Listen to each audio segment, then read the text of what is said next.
Do que você está com medo? There's an atonement waiting for you. Há uma expiação esperando por você. Amen. There's someone who loves you. Há alguém que te ama. Don't be scared.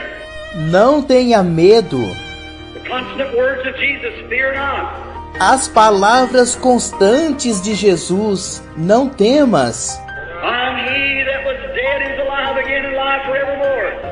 Eu sou aquele que estava morto e está vivo novamente e vivo para sempre. Fear not. Não temas. Get that atmosphere around you. Mantenha essa atmosfera ao seu redor. Get that atmosphere. Mantenha a atmosfera.